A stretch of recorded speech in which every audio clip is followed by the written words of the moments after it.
Hey, Nathan here. Welcome back to another tutorial. Last tutorial, we discussed how to move a sprite with our keyboard by pressing left, right, up, or down.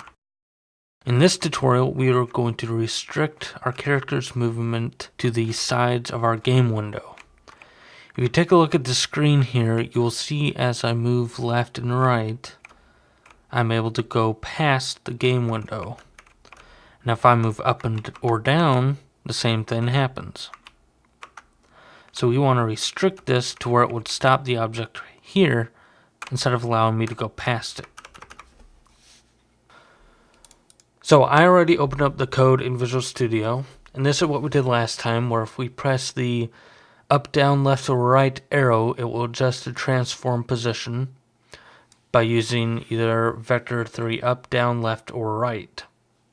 So after we do this, we also need to determine how to restrict our player's movement. So in order to do that, we need to think about 2D games are either left, right, or up and down.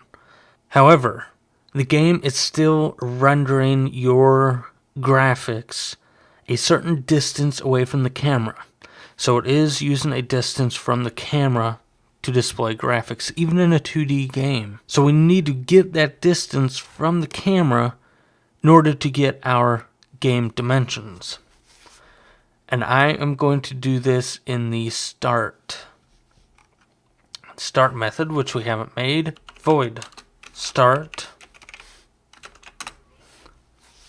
So this is going to be our start method. This is what is called when our object first starts. It is used for initialization. And I'm going to add a private property. It's going to be a rectangle. Rect, R-E-C-T. And I'm going to call this... Let's actually make it a private field underscore bounds. Okay. So start, it's only going to be called once during initialization.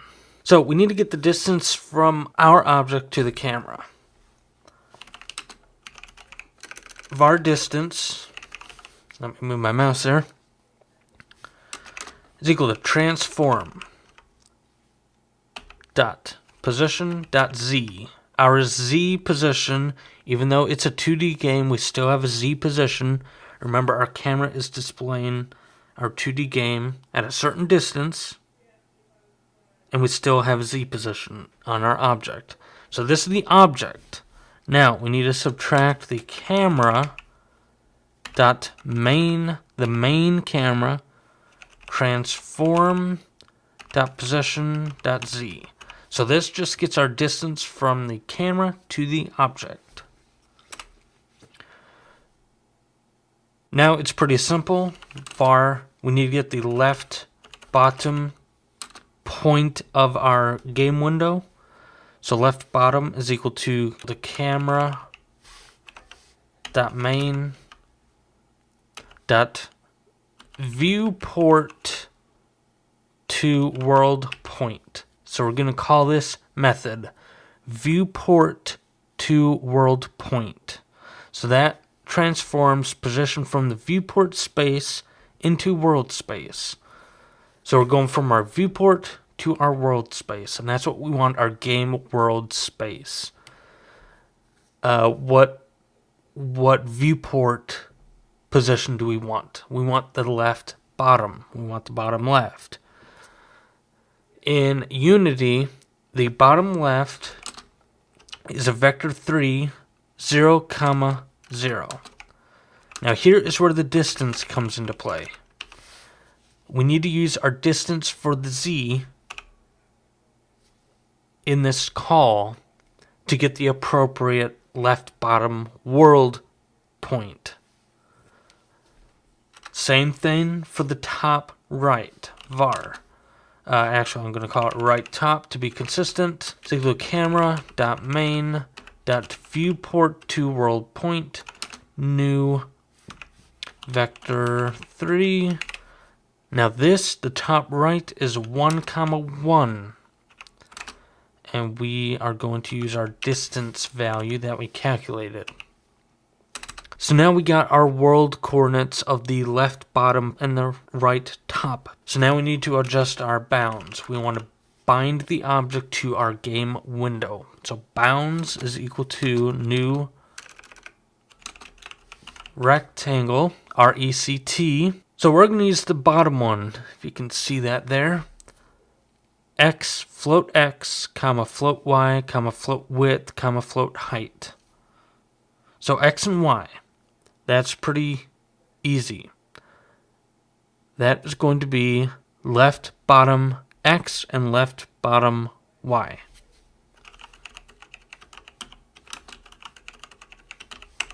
So left bottom x, left bottom y. That is x and y. Our bottom left point of the rectangle.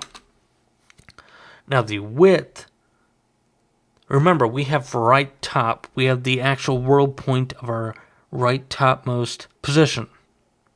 But we need width here. So what we need to do is call right top dot x minus left top or left bottom dot x.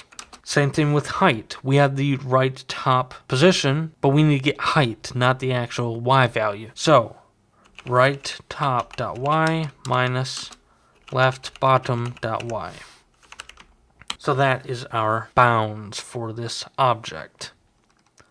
So we only need to do that once, so that's why we put that in start. Now, every time we update our positioning, we need to adjust to make sure we're not going past the bounds. So the way you can do this is do what you see here. We're adjusting the transform position based on whatever we're doing. If you have multiple logics applied to the positioning of the object, once you're done adjusting and manipulating the position of the object, you'll want to constrain it to the bounds. So, float x. Let's constrain the x portion of our bounds.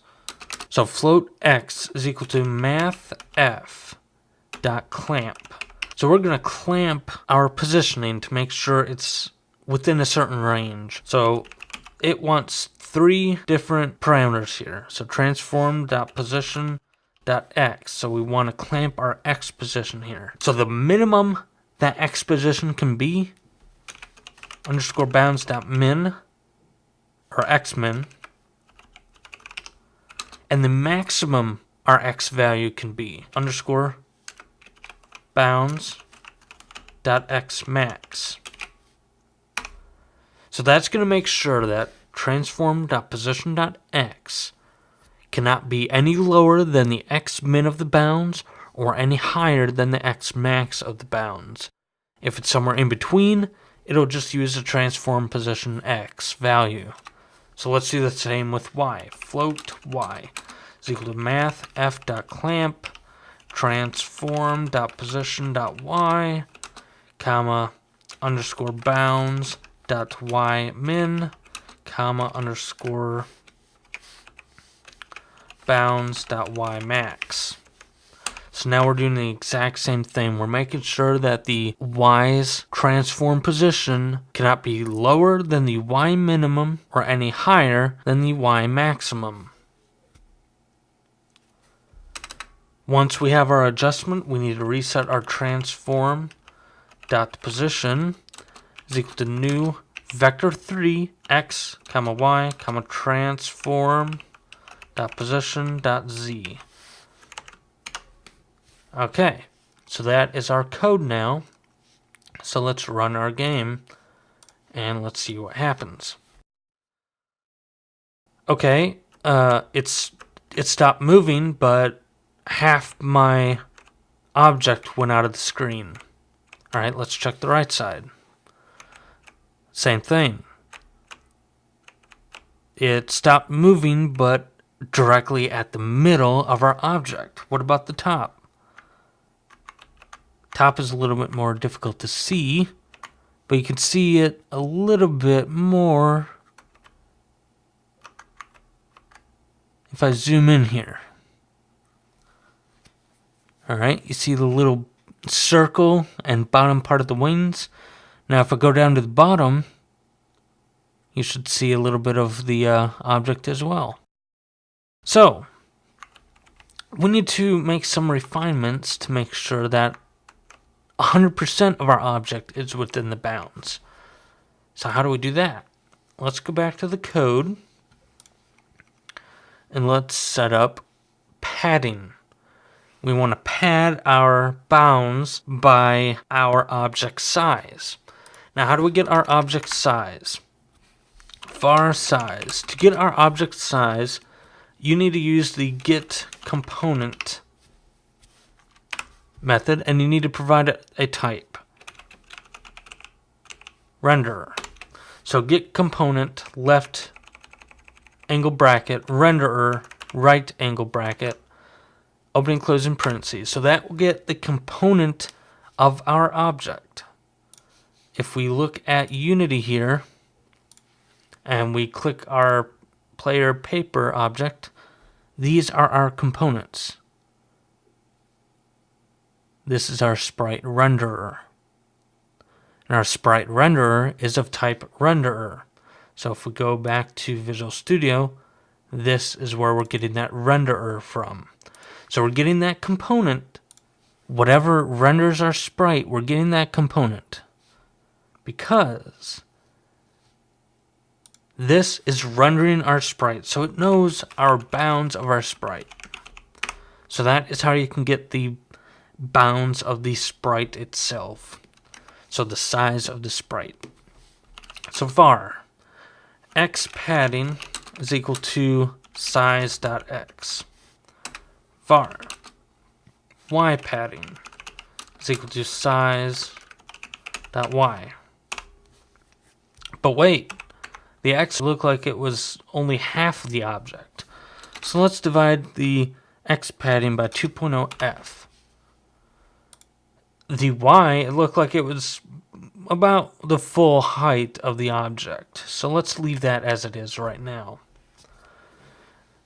So once that's done, we actually need to pad our bounds. We need to add this to our bounds. So what we need to do, left bottom, we want to pad it to the right. So we need to add to this x padding. The same thing with the y value. And I'm going to wrap this. Now our height, remember, we're padding down half the height of our object, which means I haven't saved this yet, so I'll go back here. I'll go to the left and right. So on the left, remember, we're cutting our object in half. On the right, remember, we're cutting our object in half. We are padding the left side so our full width of our object stops here. So it moves half the object into the display, into the game world. If I do that, that will push half of the object to the right. We do not want that to happen. So what we need to do is we need to compensate for what we just did, and we need to subtract from the width 2 times the x padding.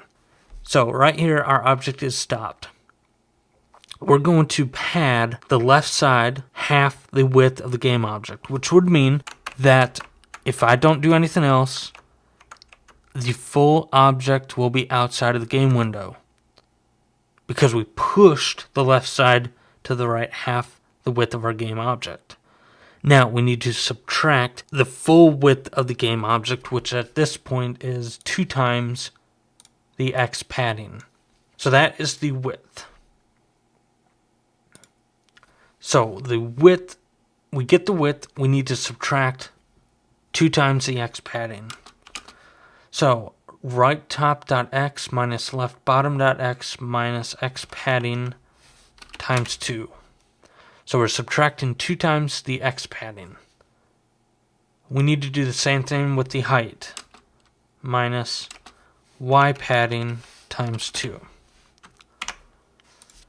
Whenever we adjust one side, we need to adjust the same on the other side. So if we added x padding to the left, we need to subtract x padding to the right to get the same effect on the right side. But we don't want the same effect. We also want to adjust So it makes it even more. We want to subtract it by another half of the object. Okay, so let's save this and let's rerun our code. And let's see what happens. Alright, so I'm going to press left. So now I cannot press left anymore. It stops right on that edge. Let's see what happens on the right. So right stops right on that edge. Top, yep, right on that edge. Bottom, right on that edge. So now we have constrained our object to this game window. It will not be able to leave this game window. Alright, so that is it for this video. I hope you enjoyed it. Next video we are going to discuss a menu system. So I hope to see you next time.